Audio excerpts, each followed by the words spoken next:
آپ نے حضرت عمر سے فرمایا عمر تیرے زمانے میں ایک شخص آئے گا، اس کا نام ہوگا اویس، اس کا قبیلہ ہوگا مراد، اس کی شاخ ہوگی کرن، اس کا رنگ ہوگا کالا، قد ہوگا درمیانہ، اور ایک سفید نشان اس کے جسم پر ہوگا۔ جب وہ آئے تو تم اس سے دعا کرانا، علی تو بھی کرانا، عمر تو بھی کرانا، اور میں قسم کھا کے کہتا ہوں کہ اویس جیسوں سے دنیا بھر جائے تو عمر و علی کے ایک بدن کے بال کے برابر نہیں، لیکن اس کے ذریعے سے ایک پیغام آگے پہنچانا تھا۔ تو حضرت عمر اور حضرت علی حیران ہو کر دیکھنے لگے کہ ہمیں کہا جا رہا ہے کہ اویس سے دعا کروائیں، وہ ہم صحابی وہ تابعی۔ تو آپ نے فرمایا اس نے ماں کی ایسی خدمت کی ہے، جب وہ ہاتھ اٹھاتا ہے تو اللہ ہاتھ واپس خالی موڑتا ہی نہیں۔ یہ پیغام پہنچانا تھا کہ ماں باپ کے آگے جھکو۔ جس دیش میں آپ رہتے ہیں یہاں کام کی رفتار بہت تیز ہے، ماں باپ اگر موجود ہیں تو کم ہی خوش نصیبوں والے ہیں جن کو کچھ اولاد کی خدمت ملتی ہے، ورنہ دیواروں کے ساتھ ہی زندگی گزر رہی ہوتی ہے۔ تو عمر رضی اللہ عنہ جب خلیفہ بنے تو ہر سال حج کرتے تھے، ہر سال ان کو ڈھونڈواتے۔ اب مجھے یہ نہیں پتا درمیان کے کوئی سال ہوں گے کہ ایک سال آپ نے حج پر سارے حاجی اکٹھے کر لیے، ایسے اپنے سامنے کا کھڑے ہو جاؤ بھائی، سب کھڑے کر لیے، کہنے لگے بیٹھ جاؤ سارے یمن والے کھڑے رہو، تو سارے بیٹھ گئے، یمنی کھڑے رہے، کہ سارے یمن والے بیٹھ جاؤ، قبیلہ مراد والے کھڑے رہو، تو سارے یمنی بیٹھ گئے، مراد والے کھڑے رہے۔ اس سال میں یمن گیا جماعت میں تو اویس کرنی کے گاؤں گیا، ان کی جگہ پیدا ہوئے، جو ان کا قبیلے کے لوگوں سے ملا، اس علاقے سے گزرا، دیکھا کہ اچھا یہاں وہ ہستی پیدا ہوئی تھی۔ خشک پہاڑ ہیں، بالکل خشک پہاڑ۔ پھر آپ نے کہا مراد والے بیٹھ جاؤ، قرن والے کھڑے رہو، تو صرف ایک آدمی باقی بچا۔ تو آپ نے اس سے پوچھا تم قرنی ہو؟ کہ جی ہاں۔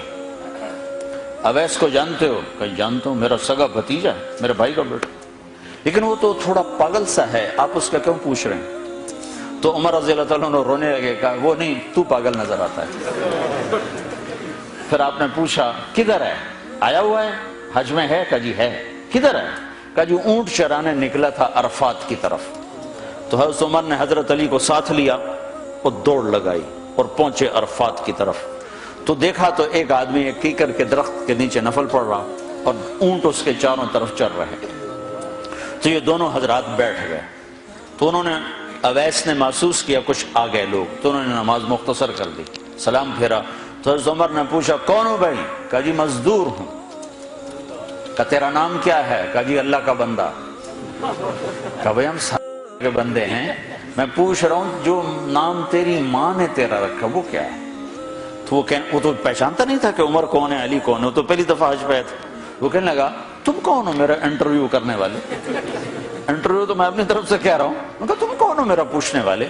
تو حضرت علی بولے یہ امیر المومنین ہیں عمر بن خطاب، اور میں ہوں علی بن ابی طالب۔ پھر وہ ایسے ایک دم گھبرائے، دونوں کو سلام کیا، میں معذرت چاہتا ہوں میں نے پہچانا نہیں۔ تو عمر رضی اللہ عنہ نے فرمایا ہاتھ اٹھا، ہاتھ اٹھا۔ برمنگھم والوں کو پیغام پہنچے کہ ماں کی خدمت کیسے کی جاتی، کہ عمر جیسا ہاتھ اٹھوا رہا ہے، علی جیسا، علی جیسا۔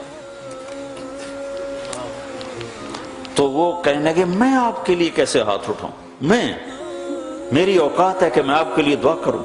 کہاں، ہمیں ہمارے نبی کا حکم تھا کہ اویس آئے تو اس سے دعا کروانی ہے، کہ جب وہ ہاتھ اٹھاتا ہے تو وہ ہاتھ خالی نہیں آتے۔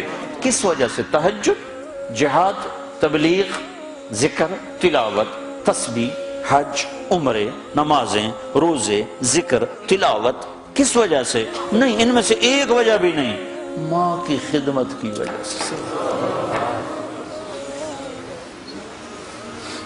پھر ایک اور جگہ آپ نے فرمایا کہ لوگ جب جنت میں چلیں گے تو اویس بھی چلے گا، جب جنت کے دروازے پر پہنچے گے تو اللہ تعالیٰ فرمائیں گے اویس کو روک لو باقی کو جانے دو۔